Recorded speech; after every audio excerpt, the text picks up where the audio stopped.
Hello guys, welcome back to CG job education. मैं रितेश देवांगन आपका फिर से एक बार स्वागत करता हूं। गुड इवनिंग सभी को, सभी जुड़ जाइए, फिर क्लास स्टार्ट करेंगे। आज थोड़ी लाइट की समस्या की वजह से चेहरा दिखा पाना थोड़ा मुश्किल है ना। लाइट बंद है इसीलिए। तो चेहरे से क्या होता है ना, समझ में आना चाहिए प्रश्न। चलिए, कल हमने 10 तक जो है किया हुआ था, ठीक है। आई होप सबको समझ में आ गया होगा। जो अभी तक क्लास नहीं देखे होंगे, पिछला क्लास देख सकते हैं, ठीक है। आज अपन नया क्वेश्चन से स्टार्ट करेंगे, क्वेश्चन नंबर 11 से। तो चलिए, थोड़ा सा लेवल हाई हो जाएगा, है ना। तो ध्यान रखिएगा, कैसे बनाएंगे उसको देखिएगा, ठीक है। तो चलिए एक बार आप लोग कोशिश करिए बनाने की, है ना। उसके बाद फिर मैं बताऊंगा। सभी एक बार बनाएंगे। क्वेश्चन नंबर 11 क्या दिया हुआ है, देखिए। क्वेश्चन इस प्रकार से दिया हुआ है। एक धनराशि साधारण ब्याज पर 4 वर्ष में बढ़कर 400 रुपये और 5 वर्ष में कितना हो जाता है, 420 रुपये हो जाता है। तो मूल राशि क्या होगी, ये हमको बताना है। चलिए एक बार सभी बनाएंगे, है ना। कोशिश करिए अपने साइड से प्रैक्टिस करने की। अगर साथ साथ प्रैक्टिस करते जाएंगे तो आसानी से जो है आपको समझ में आता जाएगा कि कैसे बनाते हैं, और टाइम कंज्यूमिंग भी आपका कम होते जाएगा, है ना। समय के हिसाब से अगर प्रैक्टिस करते जाएंगे तो समय के हिसाब से बनता जाएगा, क्योंकि परीक्षा में 1 मिनट से कम समय भी रहता है हमारे पास, है ना। तो प्रैक्टिस करते जाएंगे लगातार, तो जो है बनता जाएगा। गणित एक ऐसा विषय है जिसमें प्रैक्टिस की जो है बहुत ज़रूरत पड़ती है। चलिए बनाइए साथ साथ आप लोग भी, है ना। ठीक है, बनाइए बनाइए सभी। ज़्यादा टफ क्वेश्चन नहीं आते सहायक शिक्षक में, फिर भी मैं थोड़ा सा लेवल हाई क्वेश्चन भी बता दे रहा हूँ। ये जो साधारण ब्याज वाला आपका टॉपिक है, ये आपके सहायक शिक्षक में दिया हुआ है। चक्रवृद्धि ब्याज नहीं दिया हुआ है सहायक शिक्षक में, है ना। वो आपके शिक्षक वाले पार्ट में है, ठीक है। तो आप ये जो सहायक शिक्षक वाला पार्ट है जिसमें अपन साधारण ब्याज पढ़ रहे हैं, इसको आप लोग शिक्षक की दृष्टि से भी देख सकते हो, क्योंकि उसमें साधारण ब्याज और चक्रवृद्धि ब्याज दोनों हैं, है ना। तो जब शिक्षक वाला पार्ट जब पढ़ाएंगे अपन मैथ्स का, तो उसमें साधारण ब्याज को नहीं कराएंगे। इसी से आप देख लीजिएगा, हम केवल चक्रवृद्धि ब्याज को करा देंगे, क्योंकि दोनों का लेवल, दोनों का जो टॉपिक है वो सब लगभग सेम है ना। लेवल बस थोड़ा सा अलग अलग रहता है, जिसकी वजह से उसमें चक्रवृद्धि ब्याज और जुड़ जाता है। चलिए आ गया होगा आंसर सबका। अब देखिए मैं इसको बता रहा हूँ, देखिए क्या दिया हुआ है हमको। हमको बताया गया है कि 4 वर्ष में, है ना, 4 वर्ष में कितना रुपए हो जाता है, ये बढ़ करके 400 रुपये हो जाता है ना भाई। 4 वर्ष में बढ़ करके कितना रुपए हो जाता है, ये 400 रुपये हो जाता है। और 5 वर्ष में, ठीक है, 5 वर्ष में ये कितना रुपए हो जाता है, तो 420 रुपये हो जाता है ना। ये हमको बताया गया है कि कोई एक धनराशि है जो साधारण ब्याज पर 4 वर्ष में 400 रुपये और 5 वर्ष में 420 रुपये हो जाता है, ठीक है। तो यदि मैं यहाँ से 1 वर्ष में कितना बढ़ा, है ना, 1 वर्ष में जो ब्याज है, 1 वर्ष का ब्याज कितना हुआ, यहाँ से मैं पता कर सकता हूँ। तो देखिए 1 वर्ष का ब्याज कितना हुआ, तो 420 और 400 का अंतर ले लीजिए, तो कितना रुपए बढ़ा, तो 20 रुपये बढ़ा। सिंपल सी बात है, चौथे वर्ष में 400 रुपये था, 5वें वर्ष में 420 रुपये हो गया, मतलब 20 रुपये जो है बढ़ा। और यही जो 20 रुपये बढ़ा है वो हमारा क्या है, ब्याज है ना भाई। वो हमारा क्या है, ब्याज है। तो हमको क्या बताना है, मूल राशि बताना है ना। हमको क्या बताना है, मूल राशि बताना है। अब देखिए यहाँ पे हमको पता है कि 4 वर्ष में, है ना, चार वर्ष में कितना रुपए होता है, 400 रुपये होता है ना। 4 वर्ष में कितना रुपए होता है, टोटल 400 रुपये होता है। यदि इस 400 रुपये में, है ना, यदि मैं इस 400 रुपये में ब्याज को घटा दूं, क्योंकि ये 400 जो पूरा बढ़ के आया है ये ब्याज के साथ में आए हैं, है ना। तो यदि मैं इस 400 रुपये में 4 वर्ष का, क्योंकि 4 वर्ष है ये, ठीक है, तो 1 वर्ष का तो 20 रुपये पता चला हमको, 1 वर्ष में 20 रुपये लगभग ब्याज मिल रहा है। तो 4 वर्ष में कितना मिलेगा, 20 गुणित 4। तो यदि मैं 4 वर्ष के पूरे मिश्र धन में, है ना, मतलब 400 में यदि मैं 4 वर्ष का ब्याज यानी 20 चौक 80 रुपये माइनस कर देता हूँ तो मुझे कितना मिल जाएगा, एक साल में कितना लगाया था मैंने, मतलब मूल राशि जो है मिल जाएगी। तो 400 में 80 रुपये घटा दीजिए, तो 400 में 80 रुपये घटाएंगे तो कितना आएगा, 320 रुपये। ठीक है, कितना आ गया, 320 रुपये। और यही हमारा क्या था, मूल राशि था, है ना, यही हमारा क्या था, मूल राशि। देख लीजिए, ठीक है, इस तरीके से बनाएंगे। देखिए कौन सा ऑप्शन आ रहा है आपका, बी ऑप्शन निकल के आया।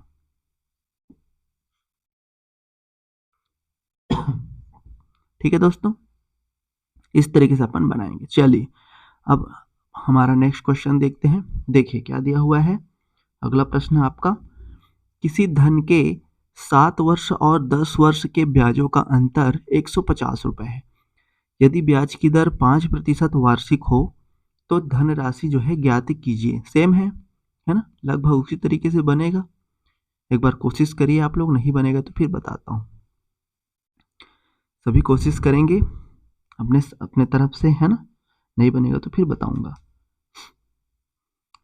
ऐसे ही लेवल का क्वेश्चन पूछा जाता है एग्जाम में, है ना, इससे ज़्यादा लेवल का नहीं आता है। खास करके सहायक शिक्षक में उतना ज़्यादा लेवल का नहीं पूछा जाता।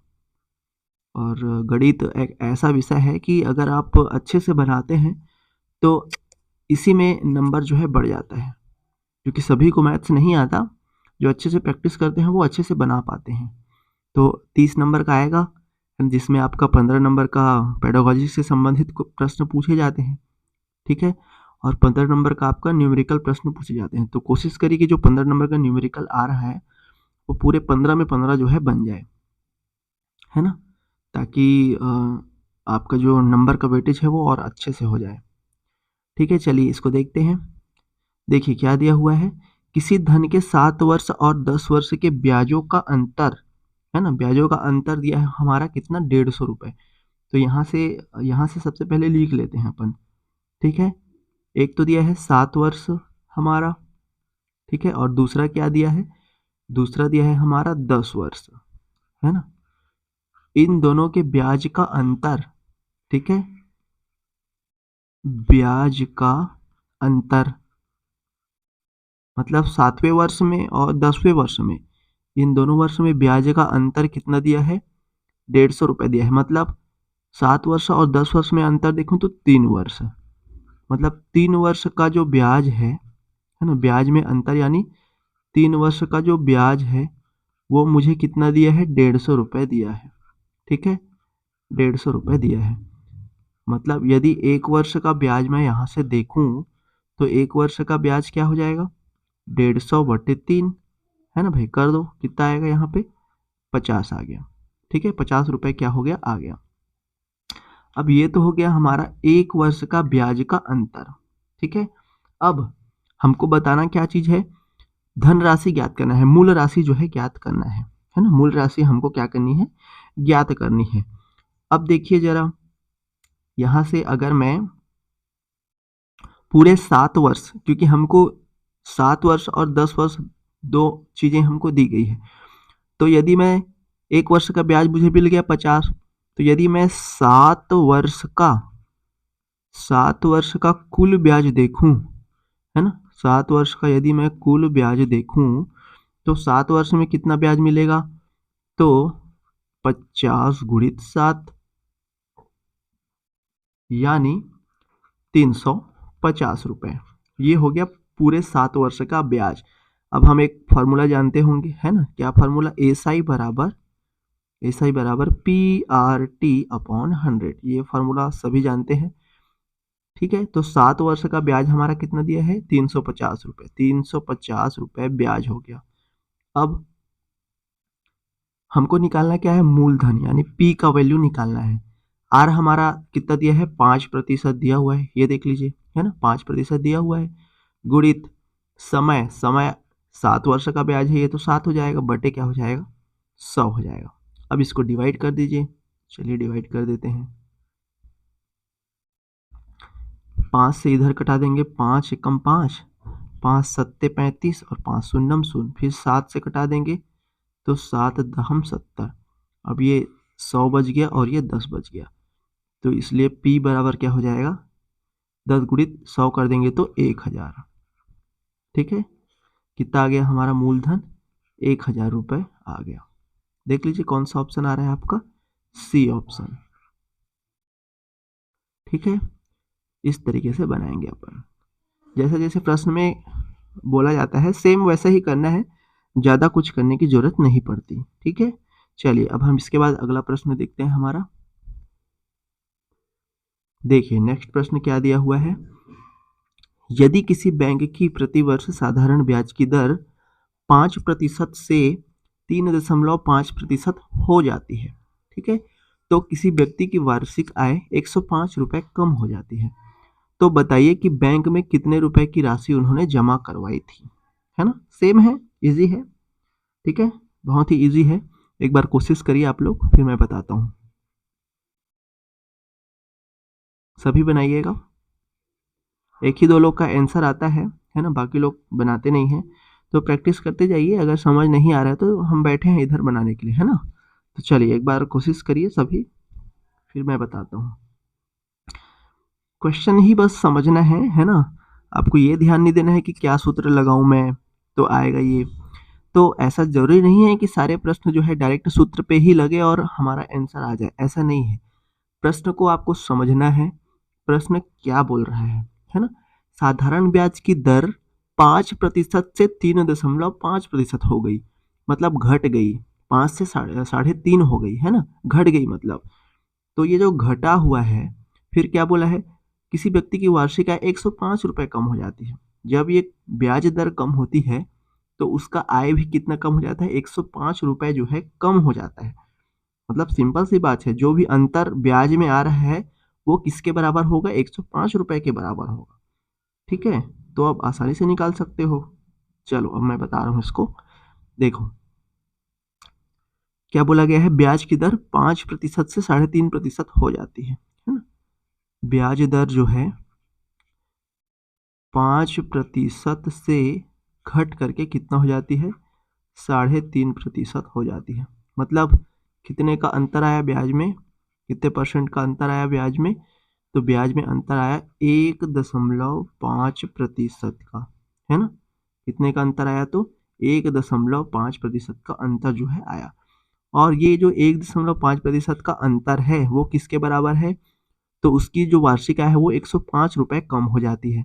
मतलब जब 1.5% जब वो कम होती है तो उसका आय भी कितना हो जाता है, 105 रुपये कम हो जाता है। मतलब 1.5% का मान कितना है, 105 रुपये है ना। तो यहाँ से यदि मैं 1% का मान निकालूं तो 1% का मान कितना हो जाएगा, 105 बटे 1.5, यानी इसको मैं कितना लिख सकता हूँ, 105। अब दशमलव को हटाएंगे तो ऊपर 0 लग जाता है, 105 बटे 15, यानी सरल करेंगे तो कितना हो जाएगा, 15 सत्ते 105 होता है, तो 70 बार में चला गया। मतलब 1% की वैल्यू कितना आ गई, 70 आ गई। ठीक है, अब हमको बताना क्या है कि कितने रुपए की राशि जमा करवाई थी, है ना। तो कोई भी व्यक्ति जो है 100% की राशि जमा कराती है। तो 1% का मान 70 रुपये मिला, तो 100% का मान कितना हो जाएगा, 100% का मान हो जाएगा मेरा 70 गुणित 100। और यही हमारी क्या होगी, जमा जो की गई राशि है वो निकल के आ जाएगी। तो कितना आ गया यहाँ पे, 7,000 रुपये। देख लीजिए कितना सरल था, है ना। ए ऑप्शन आ रहा है आपका। अगर प्रश्न एक बार समझ गए तो आसानी से बन जाती है। ठीक है, ए ऑप्शन आ गया आपका। ठीक है, समझ में आ गया होगा सबको। चलिए अब हम इसके बाद नेक्स्ट प्रश्न देखते हैं हमारा। देखिए अगला प्रश्न इस प्रकार से दिया हुआ है, बनाएंगे आप लोग, है ना। यदि एक आदमी साधारण ब्याज पर 12% प्रतिवर्ष की दर से कुछ राशि उधार लेता है, 6 वर्ष 8 महीने के बाद उसने ब्याज 720 रुपये का भुगतान किया, उसके द्वारा ली गई राशि क्या हुई। बहुत इजी है ना, पहले ही बता दिया था मैंने ऐसा प्रश्न। ठीक है, डायरेक्ट सूत्र पे लगने वाला है ये, ज़्यादा कुछ करने की जरूरत नहीं है। बनाइए चलिए सभी। छोटा सा प्रश्न है, तुरंत आंसर आ जाएगा, ज़्यादा कुछ दिमाग लगाने की जरूरत नहीं है। सूत्र लगाइए फिर आंसर आ जाएगा। प्रश्न को समझना सबसे ज़्यादा जरूरी होता है मैथ्स में। अगर आप एक बार प्रश्न को समझ गए कि इसको बनानी कैसी है, प्रश्न में ही छिपा रहता है कि इसको कैसे बनाना है ना? कोई भी मैथ्स सरल करते हैं तो आप लोग ट्रिक ट्रिक ट्रिक बोलते रहते हैं, लेकिन ट्रिक से अगर आप सभी प्रश्नों को हल करेंगे तो ट्रिक हमेशा याद नहीं रहता है। ऐसे प्रश्न भी आ जाते हैं जो कि उस ट्रिक पर नहीं बनता, तो उस टाइम दिमाग कंझा जाता है कि कैसे बनाऊँ इसको। तो हमेशा ट्रिक काम नहीं आता है, ठीक है? आप ऐसा अपने दिमाग में ट्रिक बनाइए कि आप क्वेश्चन को देखें और कैसे शॉर्टकट तरीका मैं अपनाऊँ कि इसका आंसर जल्दी आ जाए। ये ऑटोमेटिक दिमाग में विकसित हो जाना चाहिए कि हाँ, मैं ये तरीका अपनाऊँगा तो आसानी से जो है बन जाएगा, है ना? तो ये चीज़ें आप बिल्कुल ध्यान रखिएगा। चलिए इसको बनाते हैं।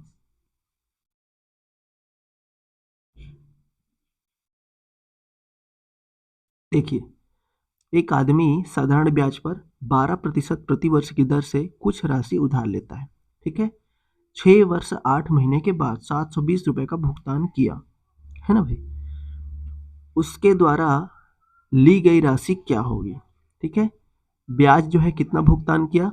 720 रुपए का ब्याज जो है भुगतान किया। तो ये हो जाएगा हमारा साधारण ब्याज, एसआई का मान, ठीक है? हमको क्या निकालना है? उसके द्वारा ली गई राशि यानी मूलधन निकालना है। कितना प्रतिशत दिया है? 12% दिया है। कितने दिन के लिए दिया है? तो 6 वर्ष 8 माह, है ना? 6 वर्ष 8 माह।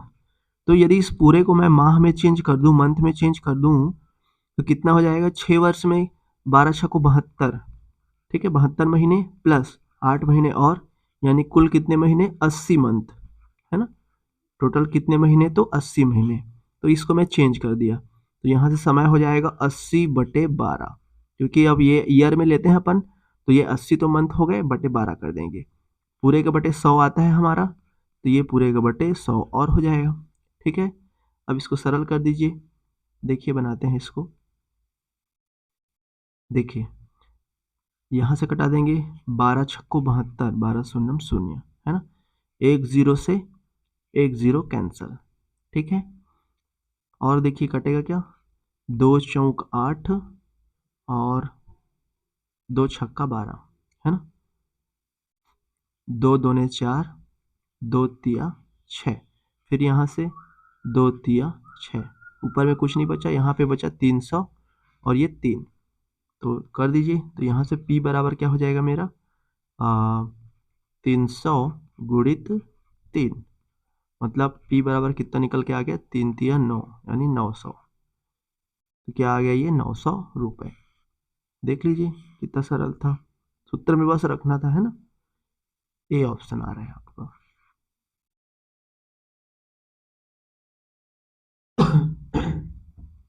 चलिए फिर से बनाइए अब नेक्स्ट क्वेश्चन हमारा।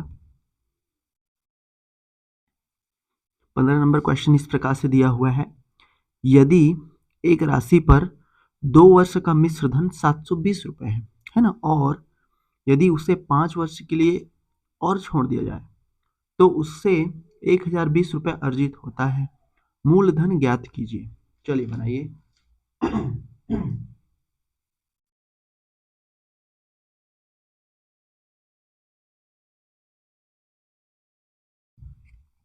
2 वर्ष का मिश्र धन हमारा दिया हुआ है ना 720 रुपये, और यदि उसे 5 वर्ष के लिए और छोड़ दिया जाए, ठीक है, तो 1020 रुपये हो जाता है। तो हमको मूलधन बताना है ना? कोशिश करिए एक बार, फिर मैं बताऊंगा।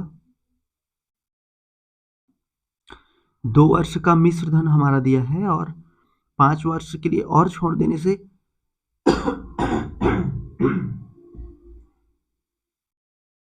1020 रुपये हो जाता है ना? तो मूलधन जो है ज्ञात करना है अपने को। बनाइए एक बार।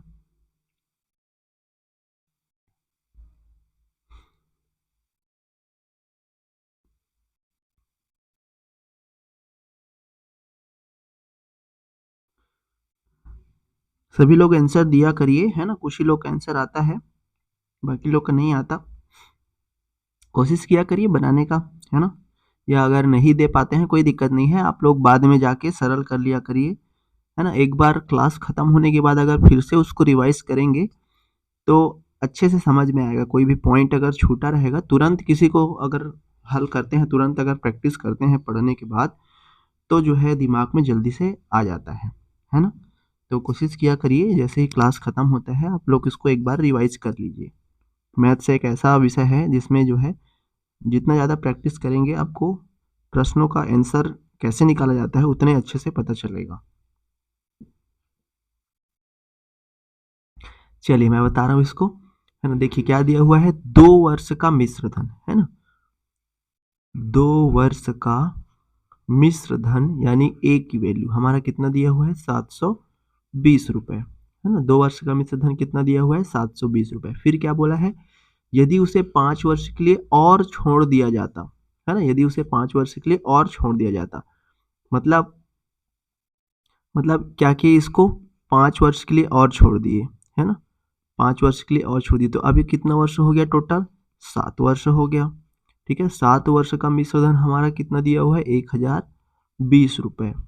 ठीक है, 5 वर्ष के लिए और छोड़ दिया जाता मतलब टोटल 7 वर्ष हो गया। पहले 2 वर्ष था, के बाद 5 वर्ष और हो गया तो कितना हो गया इसका जो है 1020 रुपए हो गए। ठीक है, मतलब इन दोनों के बीच में कितने वर्ष का अंतर है, 5 वर्ष का। तो ये जो 5 वर्ष का अंतर है मतलब 5 वर्ष में कितना ब्याज बढ़ा, 5 वर्ष में ब्याज, 5 वर्ष में कितना ब्याज बढ़ा, तो 1020 में 720 घटा देंगे तो कितना आ जाएगा 300 आ जाएगा। मतलब ये जो 300 रुपए है ये क्या है, ब्याज है। कितने वर्ष के लिए, तो 5 वर्ष में कितना बढ़ा उसका ब्याज है ना। तो प्रति वर्ष ब्याज मैं यहाँ से निकालूं मतलब 1 वर्ष में कितना ब्याज बढ़ रहा है तो निकालूं तो ये हो जाएगा 300 रुपए बटे 5 यानी 5 छक्का 30, 60 रुपए, है ना।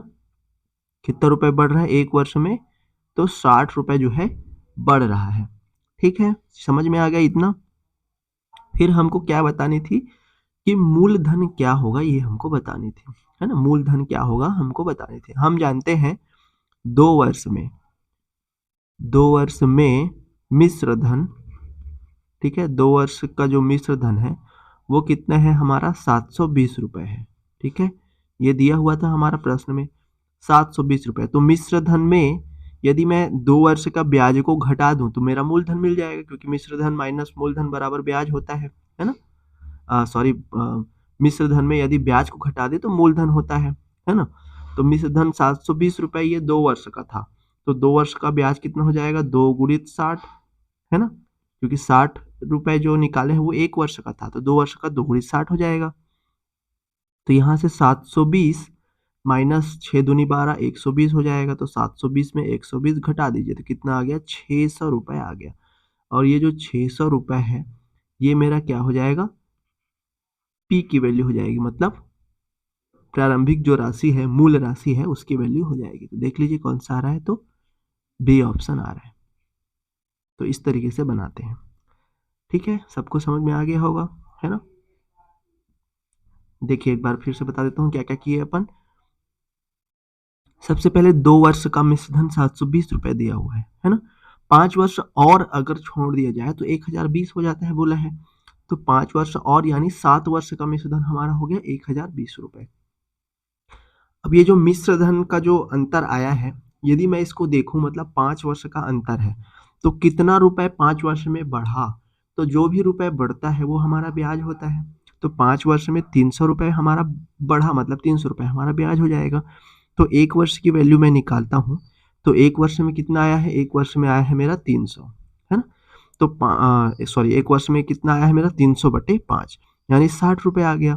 ठीक है, अब 2 वर्ष का मिश्र धन 720 रुपए दिया है।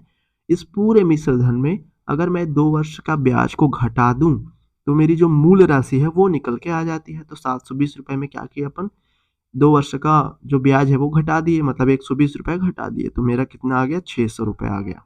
और यही हमारा क्या है, मूलधन है। ठीक है, चलिए अब हम देखते हैं अगला प्रश्न, क्वेश्चन नंबर 16। देखिए क्या दिया हुआ है, 10,000 की राशि का कुछ भाग 8% ब्याज की दर से तथा शेष भाग 10% की दर पर से उधार दिया गया। यदि कुल वार्षिक ब्याज 9.2% है तो दोनों भाग होंगे। देखिए अगर इस तरीके से परसेंट की वैल्यू अलग अलग देती है 3 बार, 8%, 10%, 9.2%, तो इसको ऐसे प्रश्न को जो है मिश्रण विधि से हल किया जाता है। ठीक है, मिश्रण विधि से हल किया जाता है। कैसे मिश्रण विधि लगाएंगे, देखिए दो भाग पहले लिख लीजिए, पहला भाग और ये दूसरा भाग। ठीक है, कुछ भाग 8%, तो ये हो जाएगा कुछ भाग 8%, शेष भाग 10%, तो ये दूसरा भाग जो है 10%। ठीक है, कुल वार्षिक ब्याज 9.2% है, तो बीच में लिख लीजिए 9.2 को। ठीक है, बीच में लिख लीजिए 9.2 को।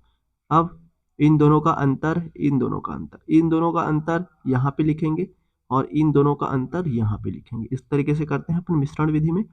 तो 10 और 9.2 का अंतर देखेंगे तो 0.8 आ रहा है। 8 और 9.2 का अंतर देखें तो कितना आ रहा है, 1.2 आ रहा है। ठीक है, यहाँ से 10 दशमलव को काटेंगे तो ये हो जाएगा 8 और ये हो जाएगा 12, इनके बीच में रेशियो हो जाता है। ठीक है, मतलब 8 और 12 रेशियो आ गया। तो 8 और 12 को यदि कटाएंगे तो 4 दूनी 8 और 4 तिया 12, तो 2:3 आ गया, है ना, 2:3 आ गया। फिर देखिए 10,000 की राशि का कुछ भाग, मतलब ये जो 2 और 3 का जो रेशियो आया है ना, ये किसके बराबर है, 10 के बराबर है। मतलब 3 और 2 5, मतलब 5 बराबर कितना है, 10,000 दिया हुआ है। तो जब 5 बराबर 10,000 है तो एक रेशियो का वैल्यू कितना हो जाएगा, 2,000 हो जाएगा, है ना भाई। 5 रेशियो का वैल्यू मेरा 10,000 दिया है, तो एक रेशियो का कितना हो जाएगा, 2,000 हो जाएगा। अब एक का 2,000 मिला तो हमको बताना क्या था कि दोनों भाग क्या होंगे।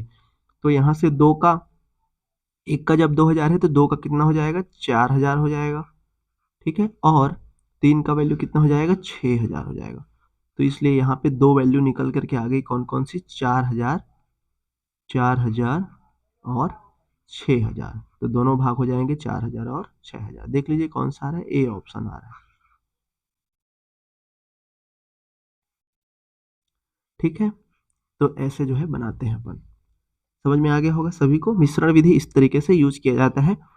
जो भी आपका प्रतिशत में दिया जाएगा उसको अपन पहले लिख लेंगे, फिर उसके बाद जो कुल वार्षिक ब्याज दर है उसको बीच में लिख लेंगे, फिर दोनों का अंतर देखेंगे, अंतर जो भी आएगा उसको अपन रेशियो में लेंगे, फिर उन्हीं दोनों रेशियो से अपन कंपेयर करेंगे, जो भी राशि दी जाएगी तो उसके हिसाब से अपन अलग अलग दोनों भाग कौन कौन से होंगे उसको जो है निकाल लेंगे। ठीक है दोस्तों, चलिए इसके बाद अपन नेक्स्ट प्रश्न देखते हैं। अगला प्रश्न हमारा इस तरीके से दिया हुआ है,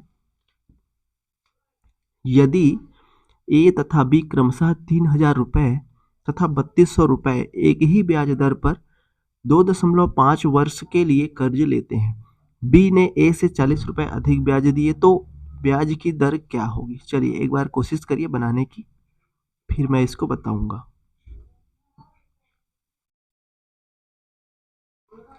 सभी एक बार कोशिश करेंगे, है ना।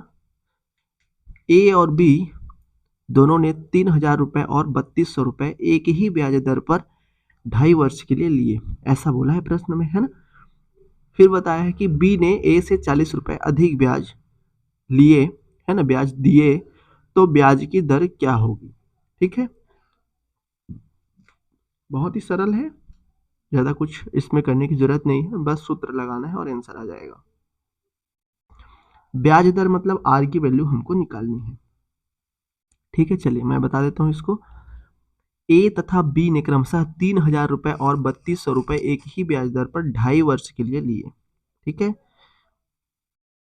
ए और बी ने, देखिए ए और बी ने दोनों ने क्या किए, कितने कितने रुपए, 3,000 रुपये और 3,200 रुपये। तो यदि मैं इन दोनों के ब्याज में अंतर देखूं, मतलब रुपए में अंतर देखूं, है ना, तो 3,200 बी का वैल्यू था, है ना, बी का वैल्यू 3,200 था और ए का वैल्यू कितना था, 3,000 था। मतलब बी ने 3,200 रुपये और ए ने 3,000 रुपये 2.5 वर्ष के लिए कर्ज लिए। मतलब यहाँ से अंतर इसका कितना है, 200 का अंतर है। मतलब जो बी है वो 200 रुपये जो है अधिक जो है ब्याज लिया है ना, 200 रुपये अधिक ब्याज लिया है 2.5 वर्ष के लिए। ठीक है, मतलब यहाँ से एक चीज सोचने वाली बात है, अगर दोनों ने 3,000 रुपये लेते ब्याज 2.5 वर्ष के लिए तो दोनों का जो ब्याज है वो सेम आता, लेकिन बी ने क्या किया, 200 रुपये अधिक लिया। मतलब जो 200 रुपये है उसका, उसका जो है ब्याज उसको और अधिक पड़ेगा, है ना भाई, क्योंकि एक जने का 3200 है, एक जने का 3000 है, मतलब 200 एक्स्ट्रा लिया है बी ने। तो जो 200 रुपये एक्स्ट्रा लिया है बी ने, उसका जो है उसको अधिक ब्याज देना पड़ेगा। ठीक है, 200 रुपये जो लिया है उसका जो है अधिक ब्याज देना पड़ेगा। फिर यहाँ पे बोला गया है कि बी ने ए से 40 रुपये अधिक ब्याज दिए, मतलब ये जो 40 रुपये आया है वो 200 रुपये का आया है ना भाई। कितने वर्ष के लिए? 2.5 वर्ष के लिए। ठीक है, ये जो 200 रुपये अधिक आया है बी का, ठीक है, उसका जो ब्याज निकल के आया है वो कितना आया है? तो 40 रुपये। तो यहाँ से हमको पता चल गया, यहाँ से हमको पता चल गया कि 40 रुपये उन्होंने ब्याज दिया। ठीक है, अब यहाँ से फॉर्मूला लगा दीजिए, क्या होता है हमारा? एसआई बराबर पी आर टी अपॉन 100। ठीक है, हमको क्या निकालना था कि ब्याज की दर क्या होगी। ठीक है, ब्याज की दर क्या होगी, तो एसआई यानी ब्याज, तो 40 रुपये अधिक ब्याज दिए। ठीक है, कितने रुपए पर? 40 रुपये अधिक ब्याज दिए, ये तो हमको पता चल गया। कितने रुपए पर दिए? तो 200 रुपये पर दिए। तो ये हो जाएगा 200 गुणित दर हमको निकालना था, समय कितना दिया है? 2.5 वर्ष। क्योंकि अब यहाँ पे 200 रुपये क्यों लिए बोलोगे, है ना? तो क्यों लिए 200 रुपये? क्योंकि भाई चाहे आप कितने भी रुपए का निकालिए, ब्याज दर तो सबका सेम ही होता है ना। चाहे आप 3000 रुपये पे या 3200 रुपये पे ले, ब्याज दर तो सेम लगेगा पूरे रुपए पे।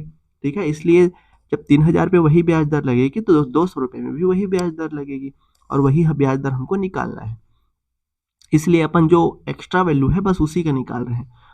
ठीक है, अब देखिए सरल कर दीजिए इसको। तो सरल करेंगे तो हमारा ये हो जाएगा, 1 0 से 1 0 कैंसल। अब यहाँ से दशमलव जब काटेंगे तो 1 0 बढ़ जाता है। फिर यहाँ से 1 0 से फिर 1 0 कैंसिल हो जाएगा, ये 25 हो जाएगा, 25 चौक 100। फिर ये 2 दूने 4। अब यहाँ 4 बचा, यहाँ 2 बचा, इन दोनों को गुणा कर दीजिए। तो इसलिए R बराबर क्या हो जाएगा? 4 दूनी 8%। ठीक है, इस तरीके से सरल होगा। तो देख लीजिए कौन सा आ रहा है, बी ऑप्शन आपका आ रहा है। ठीक है, समझ में आ गया सबको? इस तरीके से हम बनाएंगे। चलिए अब हमें अगला प्रश्न देखते हैं। हमारा नेक्स्ट प्रश्न दिया है क्वेश्चन नंबर 18। एक बार बनाइए सभी। कोई धनराशि साधारण ब्याज की दर से 3 वर्ष में 800 रुपये से 920 रुपये हो जाता है। यदि ब्याज दर 3% बढ़ा दी जाए तो समान अवधि में वह राशि कितनी होगी? ठीक है, चलिए इसको मैं बता देता हूँ, थोड़ा सा अलग टाइप का प्रश्न है, कर लेते हैं एक बार। देखिए हमको बताया गया है 3 वर्ष में 800 रुपये से कितना हो जाता है? 920 रुपये हो जाता है ना। मतलब 3 वर्ष में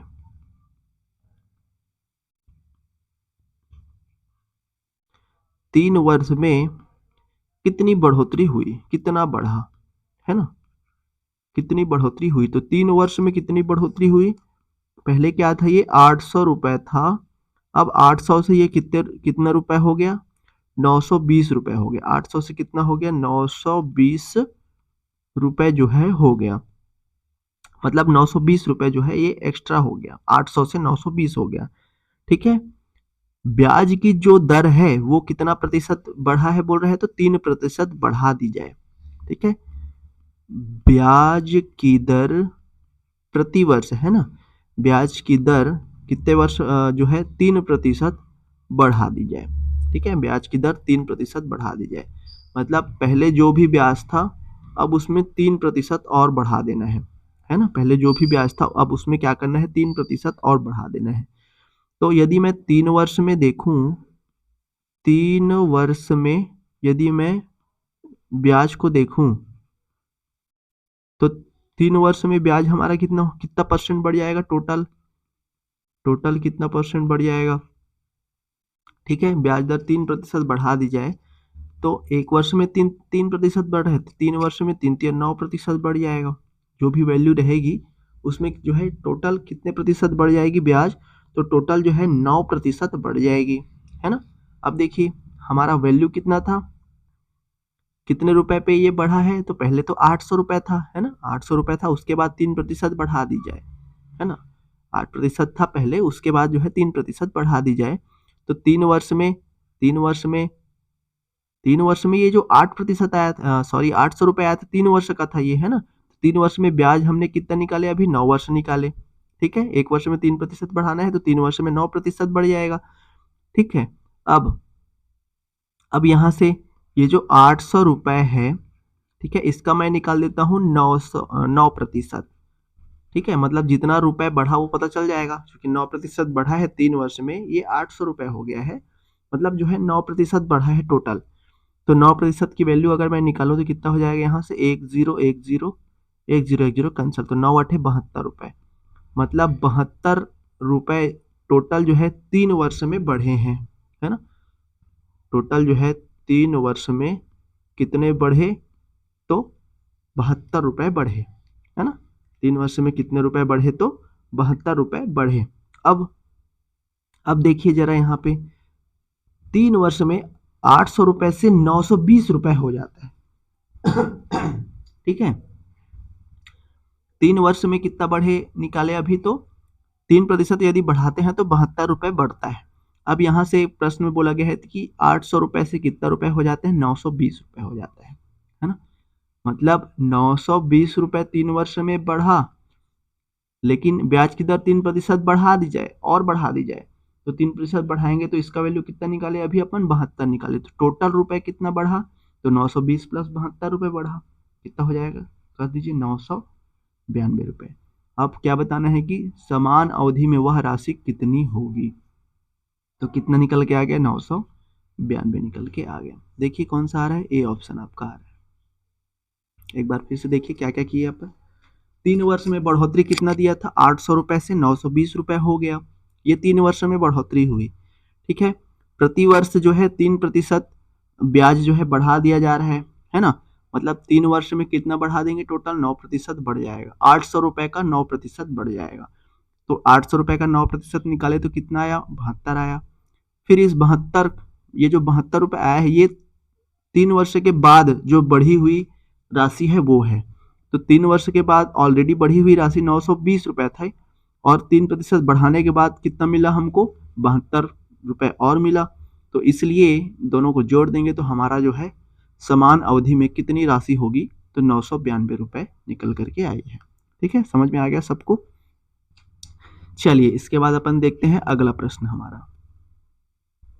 क्वेश्चन नंबर 19 दिया हुआ है, कोई धन साधारण ब्याज की दर से 2 वर्ष में 550 रुपए और 3 वर्ष में 575 रुपए हो जाती है, तो 4 वर्ष में वह कितना हो जाएगी, है ना। 2 वर्ष में 550 रुपए और 3 वर्ष में 575 रुपए हो जाती है, तो 4 वर्ष में कितना होगा हमको बताना है। ठीक है, देखिए कैसे करेंगे इसको। क्या क्या दिया हुआ है, 2 वर्ष में 550 रुपए, है ना। 2 वर्ष में कितना हुआ है, 550 रुपए। तो 2 वर्ष में यहाँ पे लिख लिए अपन कितना रुपए, 550 रुपए। ठीक है, 3 वर्ष में 575 रुपए, है ना। 3 वर्ष में कोई धन जो है ब्याज की दर से कितना हो जाता है, ये 575 रुपए हो जाता है। ठीक है, यदि मैं ब्याज का अंतर देखूं, तो 1 वर्ष का